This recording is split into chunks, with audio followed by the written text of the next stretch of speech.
Late October. A small, nearly forgotten town in Ohio, Raven Hollow.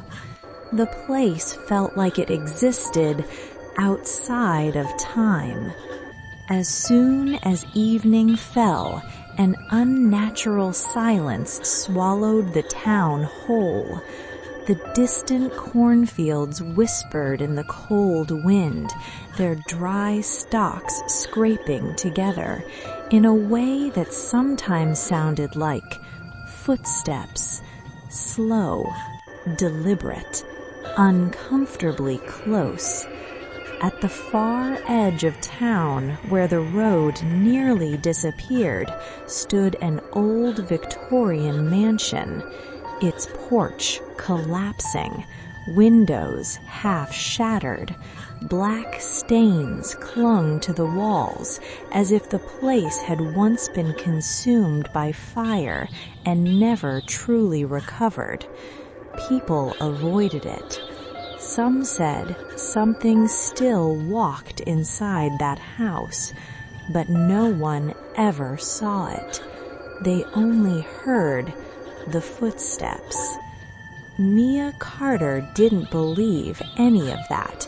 She grew up in Los Angeles, a media student. She ran a YouTube channel focused on haunted locations. For her, this wasn't fear. It was content, adventure, something exciting. She wasn't alone.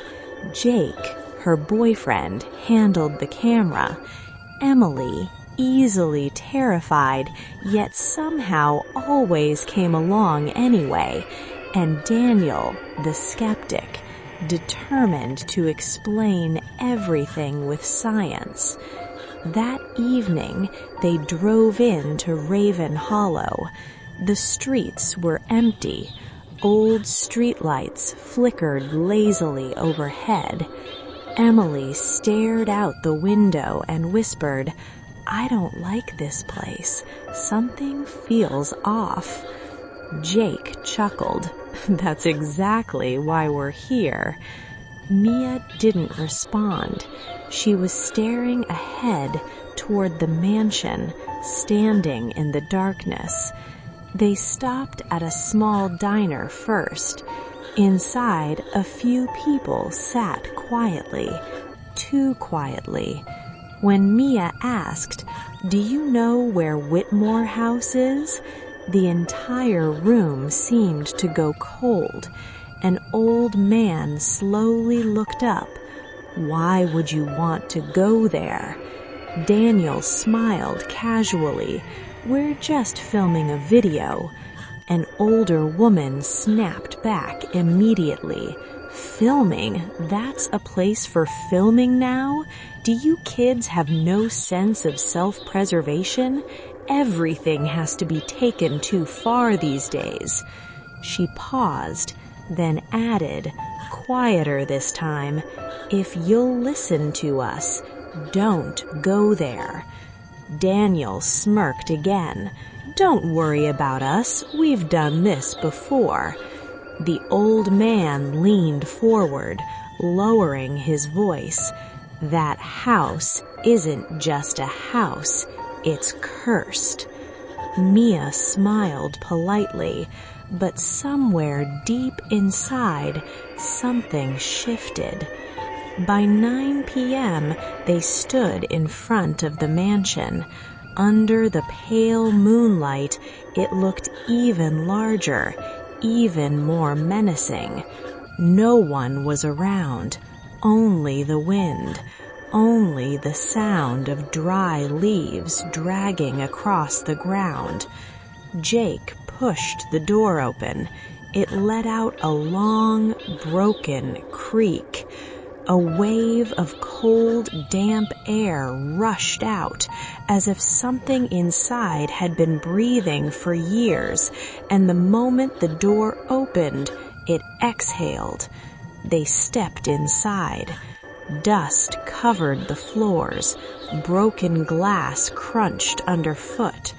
Old furniture sat, rotting in silence. Jake turned on the camera. Daniel powered up his devices. At first, everything seemed normal. Then, a sound from upstairs, very faint but unmistakable. Thump. Everyone froze. Emily whispered, "Did you hear that?" Mia replied quickly, "It's an old house, that happens." But her voice wasn't steady. Then again, thump, thump, thump. Clear now. Footsteps. Someone was walking upstairs, slowly, one step at a time. Jake spoke into the darkness. "Is someone up there?" No answer, only the sound, moving closer, toward the stairs. No one moved. It felt like the air itself had stopped. Then suddenly, silence. Mia lifted her flashlight and swept it across the wall. Their shadows stretched out behind them, 4 figures. But she froze. There were 5 shadows. At first, she thought it was her imagination. She looked again. Still 5. 4 people, 5 shadows. And then she noticed something worse. The extra shadow wasn't still. It slowly tilted its head as if it was looking at them. A cold weight settled in Mia's chest. She whispered, "Don't move." Everyone froze instantly. No one dared breathe. But the shadow moved closer. Emily screamed, and that broke everything. They ran, all of them, out of the house. Outside, they couldn't speak, not for several moments, just gasping, trying to breathe. Daniel quickly checked the footage. Nothing. Only 4 shadows. "That's not possible," he muttered. Mia said nothing, because in her mind that shadow was still there, watching. That same night, they checked into a small hotel, a place that felt ordinary, safe, or at least it should have. Everyone went to their own rooms. Doors closed, locks clicked, lights turned off. Around 2 a.m., Mia woke up suddenly. No dream, no sound at first, just that feeling like something had pulled her out of sleep. She lay still, listening, her heart beating, slowly at first, then faster. Then she heard it. Thump, thump, thump. Her breath caught. The sound was inside the room. She sat up slowly. Maybe the next room? A guest walking in the hallway? Trying to make sense of it, trying to stay calm. But no, the sound was too close. It was right beside her bed. She turned on her phone light. A soft glow filled the darkness. The room empty. No one there. But then her eyes dropped to the floor. The carpet had marks, wet footprints. 1, 2, 3. They led straight to her bed and stopped right beside her head. Her throat grew dry. Every muscle in her body locked. She couldn't move, couldn't speak, couldn't even breathe properly. Then a cold breath touched her ear, and a whisper followed, soft, close, too close. "Keep walking." Mia screamed. a raw, piercing scream that shattered the silence of the hotel. Doors burst open almost instantly. Footsteps rushed down the hallway. Jake was the first to rush in, followed by Emily and Daniel. The lights came on, bright, harsh, real. The room was empty, but the footprints were still there, clear, wet, stopping right beside Mia's bed. Jake looked around, confused. What happened? Why were you screaming? You were alone in here, right? Mia nodded, barely, but she couldn't speak. Her eyes locked on the footprints. Daniel crouched down, pulling out his phone. Let me document this. He aimed the camera, took a picture, looked at the screen, then frowned. There's nothing here. He looked back down at the carpet. The footprints still there, visible, obvious. He looked at the phone again. Clean, nothing. A cold silence filled the room, heavy, oppressive. Emily whispered, her voice shaking. What we saw in that house, it didn't stay there. No one argued, no one even tried, because deep down they all knew it was true. They spent the rest of the night together. No one slept. The lights stayed on, every corner illuminated, no shadows allowed.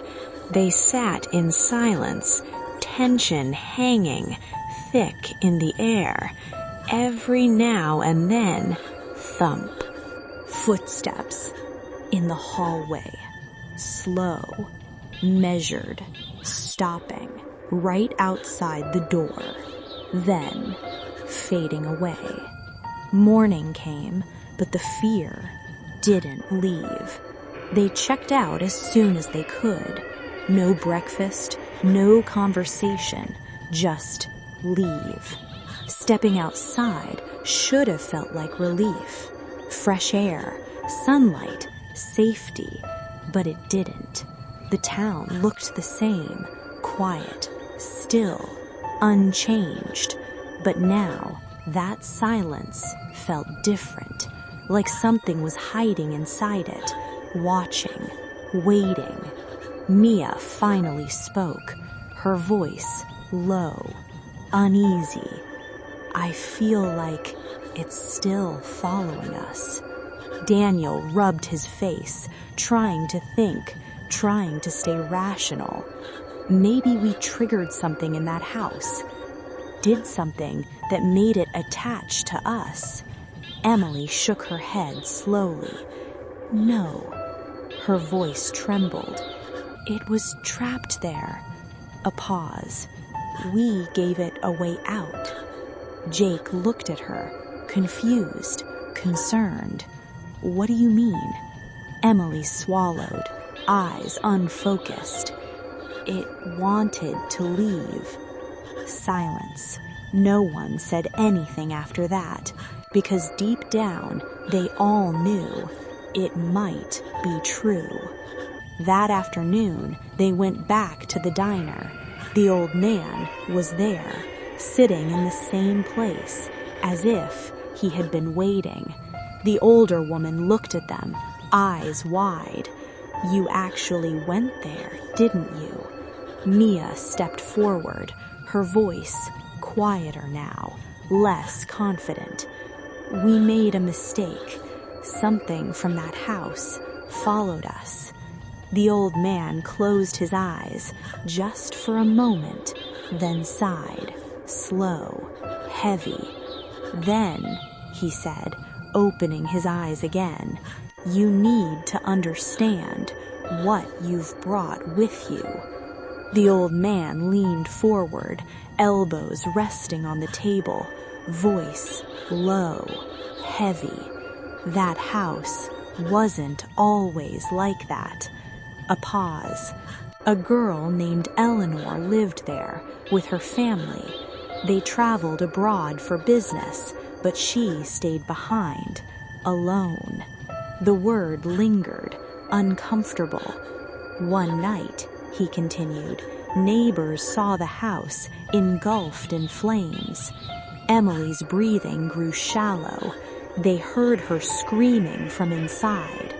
The old man's eyes darkened. Over and over, but the fire, he paused, longer this time, was too strong. No one went in. Silence filled the diner. Even the air felt still. The screaming stopped eventually. A slow inhale. They knew she was gone. Emily covered her mouth, tears forming in her eyes. The old man continued, his voice now quieter, more unsettling. When someone is burned alive, they don't stop trying to escape. They claw at the walls. They dig into the ground. They keep trying. A pause until they can't anymore. He lifted his gaze, locked directly onto Mia. Her footsteps, that struggle, that's what's still alive in that house. A cold chill passed through all of them. Emily's voice trembled. Then what do we do? The old man didn't hesitate this time. You need to give her peace.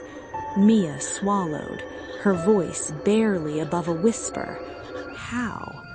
When her family came back, they didn't follow any proper rites. They buried what was left of her inside the house itself. Jake's eyes widened slightly. The old man leaned in closer, almost whispering now. You need to find that place and free her. Silence, heavy, final. Jake spoke first, almost instinctively. The basement. They all understood at the same time. That night, they made a decision. They would go back one last time. Not for content, not for curiosity, to survive. Around midnight, they stood in front of Whitmore House again, but this time it felt different, darker, heavier, as if even the moonlight refused to touch it. They weren't alone this time. Police officer Ryan Cooper stood with them, but even he looked uneasy. We do this fast, then we get out. Jake pushed the door open. The smell hit them immediately, stronger than before. Rotten, burned, heavy. The air felt thick, like it didn't want to be breathed. They stepped inside, and instantly, thump, thump, thump. Footsteps everywhere, above them, below them, inside the walls. It sounded like the entire house was walking. Emily covered her ears. It won't stop. Daniel stared at his device, eyes wide. My EMF is going crazy. Ryan's voice cut through the noise, sharp, focused. Basement, now. They moved quickly through the decaying hallway toward the back of the house. The iron door stood there, still, silent. Before anyone touched it, it slowly opened on its own. A deep, metallic creak echoed through the house. Darkness spilled out, not just absence of light, but something thicker, heavier, like it was alive. They looked at each other. No one wanted to go first, but they did anyway. Step by step, they started descending, each step louder than it should be. The deeper they went, the louder it became. Thump, thump, thump. Now, it felt like something was walking right in front of them, leading them. When they reached the bottom, they stopped. The basement had changed. The walls were wet, the floor soft, like something beneath it wasn't fully solid, and in the center, a patch of ground, different, disturbed. Mia whispered, her voice barely there. "This is it." Suddenly, the air dropped, sharp, cold, and from the darkness, something began to emerge. At first, it didn't fully take shape, just a silhouette, distorted, wrong. Then slowly, it became clearer. A body, a woman, her dress, once white, now blackened, burned, fused to what remained of her flesh. But most of her body wasn't flesh anymore. It was bone, charred, cracked, yet pieces of rotting meat still clung to it. The smell hit them instantly, burned, rotten, suffocating. Emily broke down, crying, "Oh my God!" The figure slowly lifted its head, its face half gone, the other half melted, its eyes empty, and yet it was looking directly at them. Then it spoke. "I couldn't get out." Mia's voice shook. "We're here to help you." The thing went silent for a moment, still. Then its head tilted slightly, and its voice changed, colder, deeper. "You stood there." A pause. "That night." Another step forward. "So now, you come with me." Suddenly, the entire basement shook. A violent tremor ripped through the ground. The walls cracked. Dust rained from above. The air vibrated. Ryan shouted, "Look, there!" They turned. A wooden box, old, rotten, half buried beneath the soft earth. A coffin. They rushed toward it, desperate, panicked, hands digging into the loose ground, pulling, dragging, struggling. Jake forced the lid open. It cracked, splintered, gave way. Inside, a skeleton. Emily immediately turned away, covering her face, shaking. Mia whispered. Her voice hollow. "This is her." A breath. "Eleanor." Then they noticed something worse. Shadows. Everywhere. Dozens. No more. Far more. All moving. All walking. Thump, thump, thump. Daniel's voice broke, panic rising. "How many of them are there?"